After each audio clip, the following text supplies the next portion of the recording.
السلام علیکم ورحمۃ اللہ وبرکاتہ۔ میں ہوں محمد انیس صبا لاکھانہ۔ آپ دیکھ رہے ہیں کراچی ٹوڈے کی اسپیشل رمضان ٹرانسمیشن رمضان السلام۔ نبی کریم رؤوف الرحیم صلی اللہ تعالی علیہ وآلہ وسلم نے ارشاد فرمایا کہ جس نے مجھ پر ایک مرتبہ درود پاک بھیجا، اللہ تبارک و تعالی اس پر 10 رحمتیں نازل فرمائے گا۔ تو ہو سکے جتنا ہو سکے نبی کریم رؤوف الرحیم صلی اللہ تعالی علیہ وآلہ وسلم کی بارگاہ میں درود و سلام کے گجرے نشاور کرتے رہا کریں۔ ایک کلام شامل کرتے ہیں اور اس کے بعد گفتگو بھی جاری رہیں گے، اور اس کے ساتھ ساتھ آؤٹ ڈور جو ہمارا سیگمنٹ ہے اس کی طرف بھی چلیں گے، دعا کی طرف بھی چلیں گے۔ رمضان کا مہینہ ہی ایسا ہے کہ جس میں دعا کرتے رہیں، مانگتے رہیں، رب کو راضی کرتے رہیں۔ تو یہ سارا سلسلہ ہماری سیگمنٹ میں آپ ویسے بھی پسند کرتے آ رہے ہیں، اور انشاءاللہ تعالی ہم کوشش کریں گے کہ مزید اس میں اور بہتری لے کر آئے۔ اپنا فیڈ بیک آپ ضرور دیا کریں ہمیں۔ تو کلام شامل کرتے ہیں، درود پاک پڑھیے گا۔ اللہم صلی اللہ علیہ وسلم۔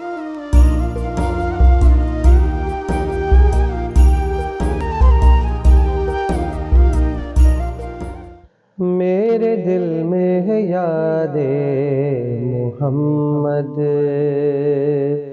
میرے دل میں ہے یاد محمد، میرے ہونٹوں پہ ذکر مدینہ، تاجدار حرم کے کرم سے، تاجدار حرم کے کرم سے آ گیا زندگی کا قرینہ، میرے دل میں ہے یاد محمد۔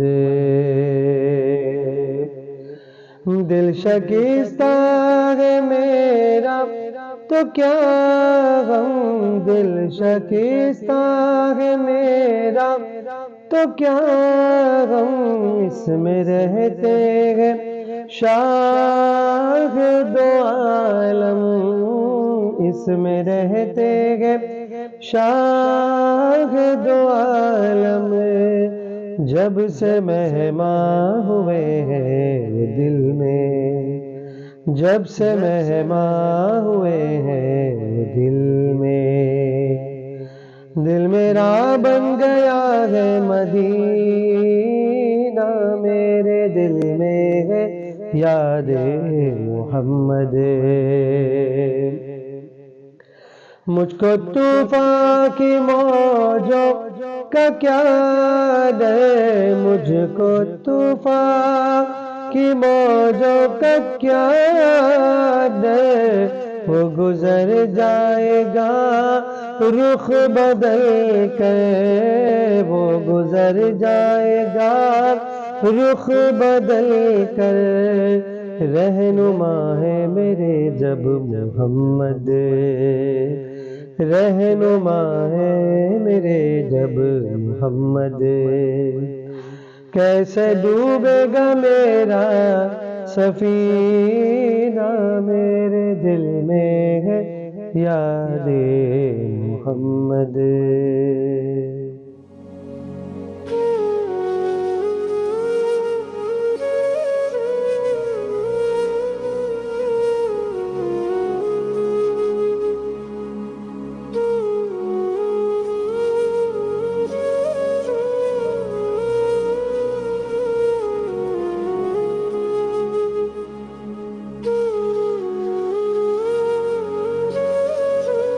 نبی کریم صلی اللہ تعالی وسلم کی بارگاہ میں جب ہدیہ پیش کرتے ہیں، کہا جاتا ہے کہ جب کسی کو انسان کو اپنا دل جو ہے وہ نرم کرنے کی ضرورت ہو تو اسے چاہیے کہ وہ خوش الحان قاری سے قرأت سنے یا خوش الحان نعت خواں سے نعت سنے، تو اس سے بھی دل میں نرمی پیدا ہوتی ہے۔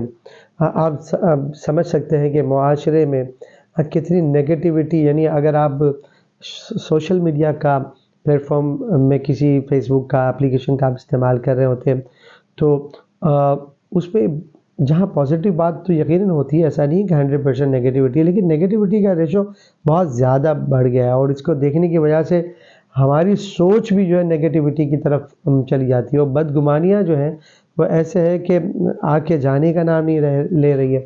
اب بعض اوقات ایسا ہوتا ہے کہ ہم مسجد میں اگر ہیں اور اگر کوئی صاحب نماز پڑھنے کے بعد اگر جلدی سے باہر نکل رہے ہیں تو فوری طور پر ایسا بھی ہوتا ہوگا کہ ہمارے دل میں یہ خیال آتا ہوگا کہ بڑی جلدی ہے اس کو بھاگنے کی مسجد سے۔ اب ہمیں نہیں پتہ کہ ہو سکتا ہے وہ اپنے بچوں کو ٹیوشن سے لینے کے لیے جا رہا ہو سکتا ہے کہ رمضان کے مہینے میں کہیں اس کی ذمہ داری ہو کہ افطار پہنچانی ہے، دیگر معاملہ ہوتا ہے۔ لیکن ہم بعض اوقات ایسا ہوتا ہے کہ فوری طور پر بدگمانی کر لیتے ہیں۔ اچھا، پھر ایسا بھی ہوتا ہے کہ کسی کا کوئی مریض ہاسپٹل میں ہے تو وہ اپنے موبائل کو آن رکھتا ہے، اور اگر نماز میں یا نماز کے فوراً بعد اگرچہ نماز میں سائلنٹ کر دینا چاہیے، لیکن کسی وجہ سے اگر اس کا ٹیلی فون کھلا رہ گیا ہے یا نماز کے فوراً بعد اگر گھنٹی بج گئی تو فوراً ہم مڑ کے دیکھیں گے اور اس طرح گھورتے رہیں گے کہ گویا پتہ نہیں اس نے کون سا ایسا کام کر دیا۔ تو سمجھائیں، سمجھانا کوئی بری بات نہیں ہے۔ آپ یقیناً اگر کوئی غلط کر رہا ہے تو بھی سمجھانے کا ایک طریقہ ہے، اگر آپ ڈانٹیں گے تو وہ اس پہ دلیر ہو جائے گا۔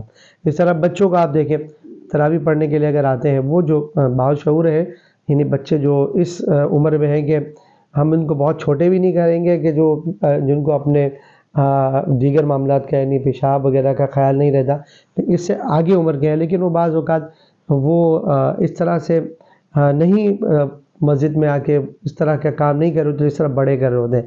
تو ان کو سمجھائیں، ضرور سمجھانا ہمارا کام ہے، لیکن ان کو سب کے سامنے ڈانٹ دینا، وہ پھر بعض اوقات ایسے بھی مشاہدات میں آئے کہ وہ مسجد سے جب نکلا ہے نا غصے میں تو پھر پلٹ کے نہیں آیا، کیونکہ شیطان کا جب وار آ جاتا ہے تو پھر اس کے بعد وہ اس کو ایسا قبضہ کر دیتا ہے اس کے دل کے اوپر کہ وہ دوبارہ مسجد کی طرف اتنا آسانی سے نہیں آتا۔ ہم جمعے میں آ گیا، عید میں آ گیا، لیکن وہ جو مسلسل آنا جانا تھا وہ نہیں رہتا۔ تو کہنے کا مقصد ہماری بات اسی حوالے سے شروع ہوئی تھی کہ حضور کا جہاں ذکر کرتے ہیں تو وہیں پر ہمارا دل نرم ہو جاتا ہے، اور نرم دل میں نیگیٹیوٹی نہیں آتی ہے، پازیٹیوٹی آتی ہے۔ تو خیال اس طرح کیجئے، تلاوت سنیں، رمضان کا مہینہ ہے، تلاوت سنیں، سنائیں، پڑھیں، قرآن پڑھیں اور نعت سنیں، دل کو نرم کیجئے۔ اور وہی بات کہ رمضان کا مہینہ ایسا مہینہ ہے کہ جس میں ہم پریکٹیکل کر رہے ہوتے ہیں، اور اس کے بعد یعنی کہ یہ اس کی جو ہم پریکٹیکل کرتے ہیں وہ پریکٹیکل میں اتنے ہم تجربہ کار ہو جائیں کہ جو بقیہ جو مہینے ہیں رمضان کے علاوہ، اس میں جو ہماری مشقت جو ہم رمضان میں عام دنوں کی نسبت زیادہ کرتے ہیں وہ ہمیں کام آ سکے۔ ہمارے آؤٹ ڈور سیگمنٹ کی طرف ہم چلتے ہیں، اور اس سے واپسی کے بعد جب آئیں گے تو انشاءاللہ تعالیٰ دعا کی طرف بڑھیں گے۔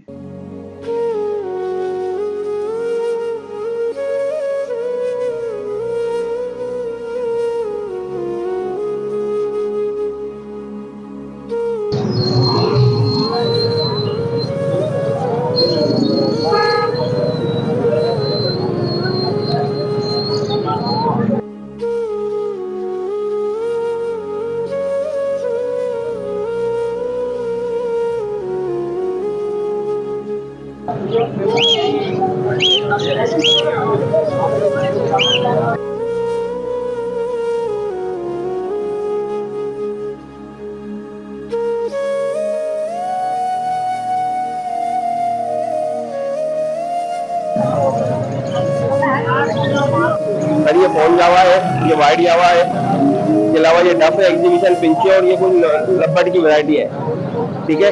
اچھا، فون جاوا کے پرائز ہے 28,000 روپے، آپ کا کوئی ویور آئے گا تو 27,000 روپے کا دے دیں گے، 26,000 روپے کا دے دیں گے فون جاوا کا پیئر، ٹھیک ہے۔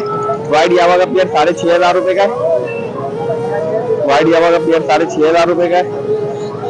اس کے علاوہ یہ ایگزیبیشن پنچی ہے، 1,000 روپے کا پر پیس ہے۔ کامن ڈف ہے 700 روپے کا پیئر ہے۔